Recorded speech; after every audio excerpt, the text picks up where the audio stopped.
Hello everyone, welcome to the Kiki London YouTube channel. My name is Amanda. In today's video, we are going to be doing a sculpting gel tutorial with a Valentine's vibe. However, this can easily be switched up to suit any season.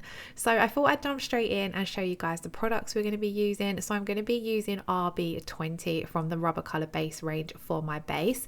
And then for the sculpting gels, I'm going to be using strawberry milk for the color and then crystal clear to encapsulate. We're going to use pink diamond as one of our glitters, and then we're going to use techno rave as another. And then I do also use the heart top coat to add some little hearts into our glitter fade, but I forgot to show you guys the bottle. I'm then going to finish off, of course, with a classic. We're going to use the no wipe top coat today. So let's jump straight into the design. I'm going to start off with my base, which is RB20. This is a really nice baby pink shade, and I love how well the rubber color bases pair up with the sculpting gels. So they offer such a great strengthening base, which is great if you are using the sculpting gels to add strength to your natural nail or your client's natural nails. So they are great if you are wanting to either build an overlay to strengthen, or if you're wanting to extend the nail using forms or tips.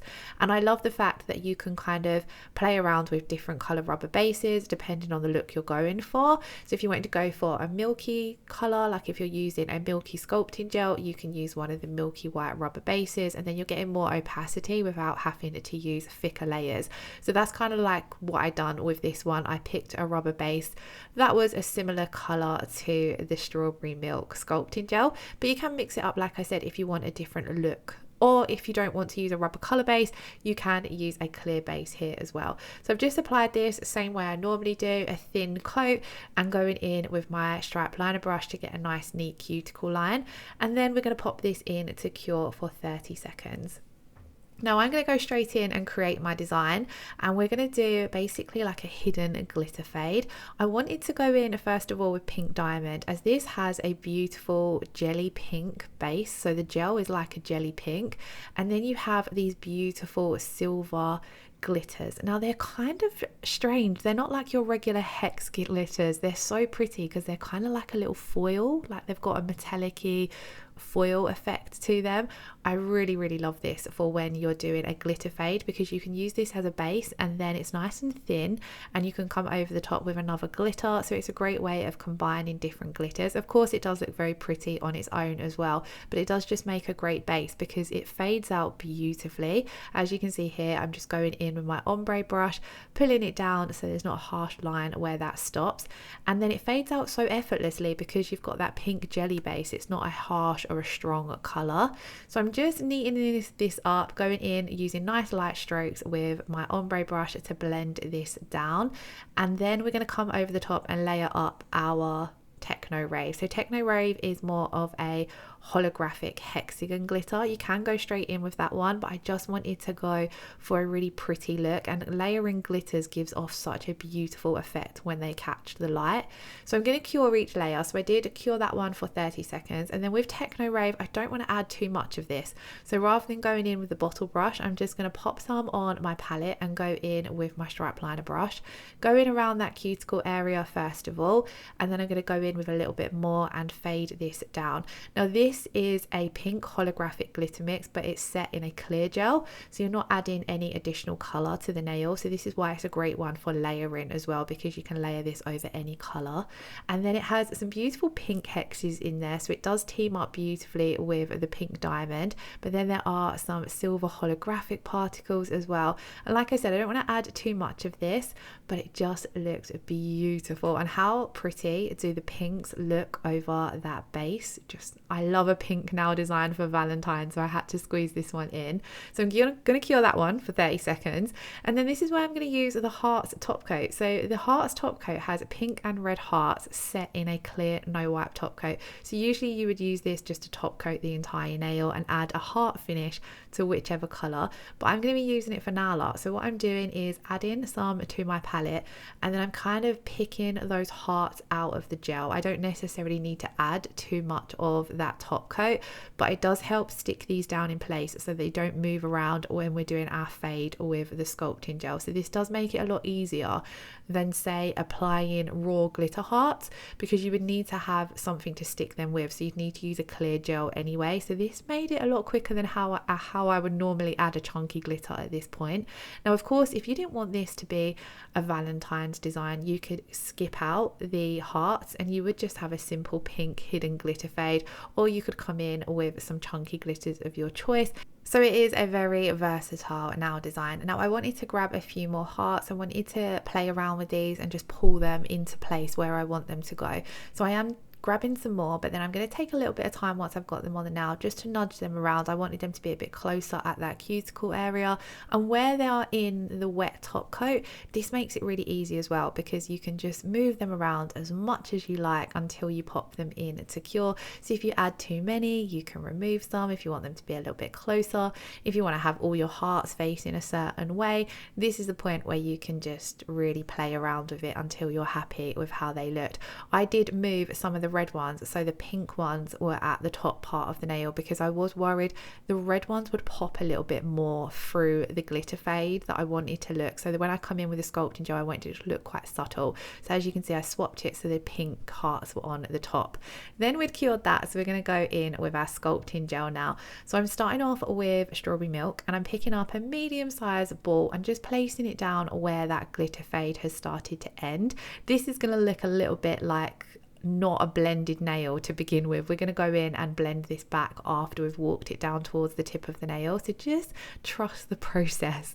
So I'm going in with my strawberry milk and I'm just working it from side to side. This is how I normally work with this product. Sometimes I will apply a slip layer underneath, which does make it a little bit quicker to walk down the nail. You will see what I mean when we encapsulate, because when I come to encapsulating, we're going to do that with a slip layer. But for now, I'm just taking my time, gently going from side to side, walking this down the nail, leaving the bulk of the product running down the center of the nail and trying to have less on those side walls, because we want to build some structure and strength on those side walls, but we don't want thick bulky side walls, because then we're going to have to do a lot more filing and refining.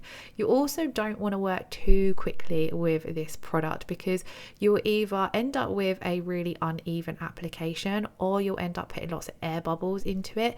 So just take your time and walk it down the nail.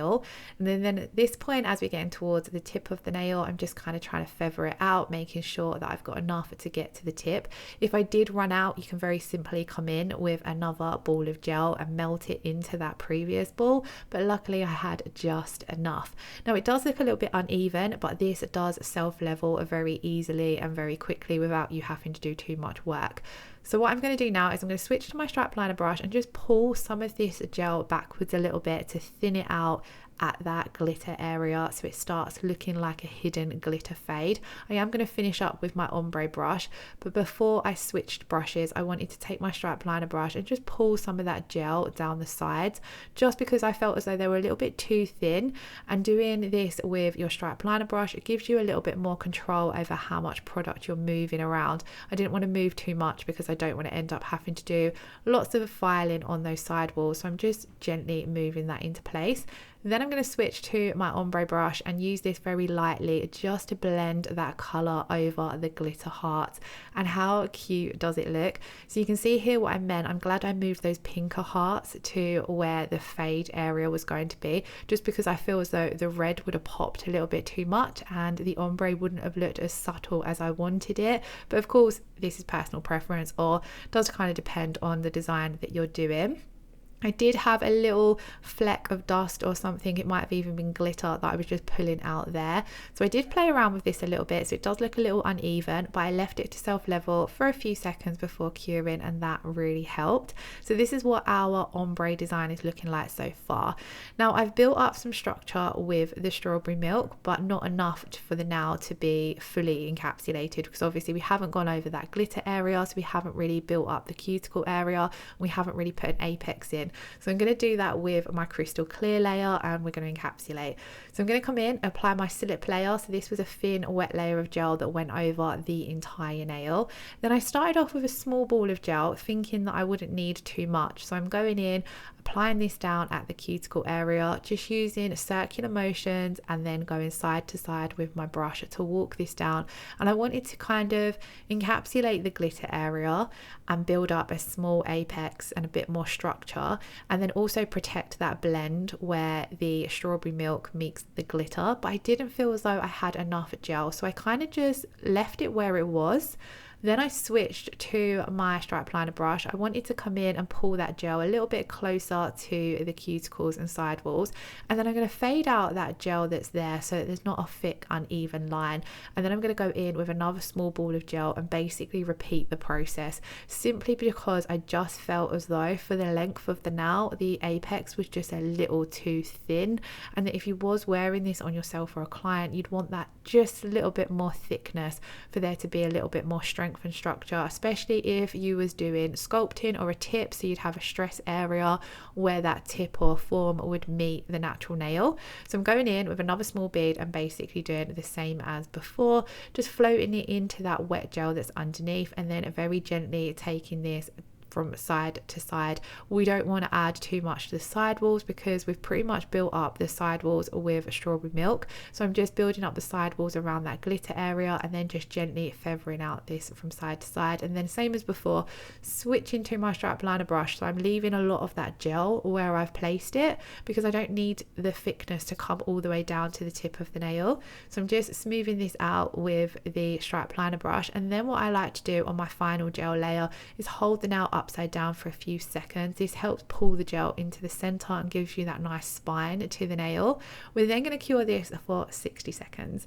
Now I always like to come in and file and refine, especially when you're working with the sculpting gel and like extending, or if you've sculpted, for example, or you've applied your tip, you want to bring back that nice sharp shape that you created on your base layer. So I'm going to wipe off my tacky inhibition layer, then I'm going to go in with my file and I'm going to file my sidewalls to begin with to sharpen them back up and bring back the original shape that I'd created on the base.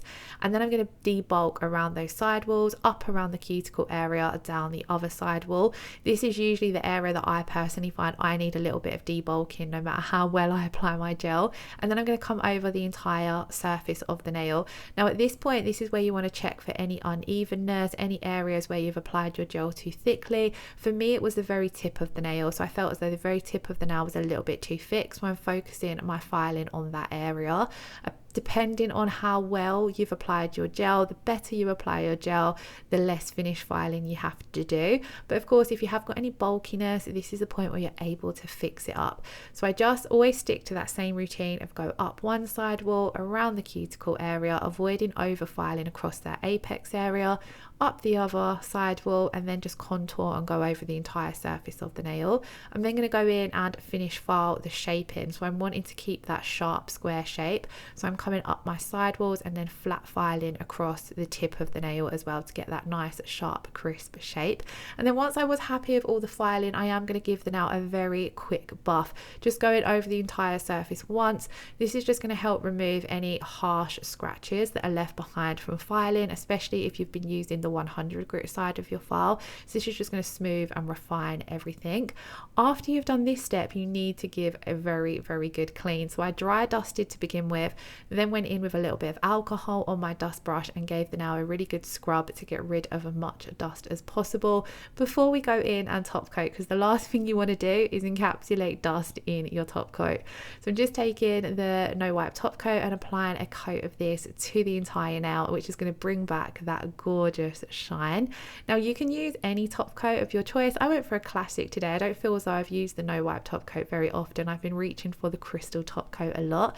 If you've got clients who are quite hard on their nails, then at this point you could use the rubber top coat instead, or you could even go in again with the hearts top coat and go full on valentines.